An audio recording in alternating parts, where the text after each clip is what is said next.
Bonjour, une petite vidéo pour vous dire que ça fait tout juste un an que mon recueil de poésie bilingue est paru aux éditions Maya. Donc, Clé, cloche et autres symboles, chaves, sinos et autres símbolos, a tout juste un an d'existence en tant que livre. Et donc je remercie tous ceux qui m'ont soutenue au cours de cette aventure de traduction, écriture, adaptation et parution du livre. Merci aussi à tous ceux qui ont participé à la campagne de pré-lancement, à tous ceux qui sont venus aux différentes lectures et événements de présentation en France, à Brest et alentours, et aussi au Portugal, à Coimbra et à Lisbonne, lorsque j'y suis allée en mars-avril. Merci infiniment.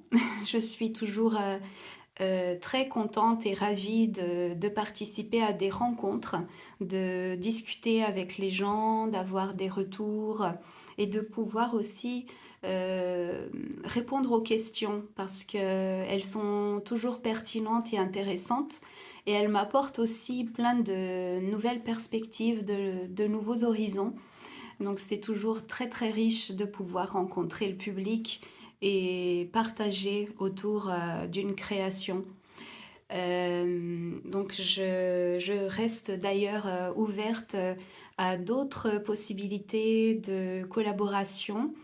Si vous avez envie de me proposer par exemple de venir parler de mon livre, parler ou lire des textes en portugais, en français, et animer pourquoi pas un atelier d'écriture, je serais heureuse de participer.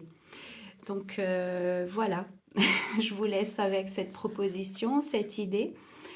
Et je profite pour partager l'extrait d'un des textes du recueil. Donc le dernier texte qui s'appelle Création, à l'auteur, avec un A majuscule. Et je vous partage un extrait de la version traduite. Si je pouvais remplir les mesures en te traversant à la nage, prolétaire des mers, de l'horizon à portée de main, quand tout l'oubli s'accouple à une autre chose informulée, remplie d'arêtes comme une gorge, contenant le vivant et la mort dans l'esprit de l'œuvre. Un poisson, comme un mouvement foudroyant. Des êtres ébahis et d'essence encerclent autour d'un magnolia multicolore, complet, extasié de chair. Poème, une science qui ne tient pas dans l'étroitesse de la fable, dans le geste terne qui ne fut. Ruminante, j'assemble eau et paysage.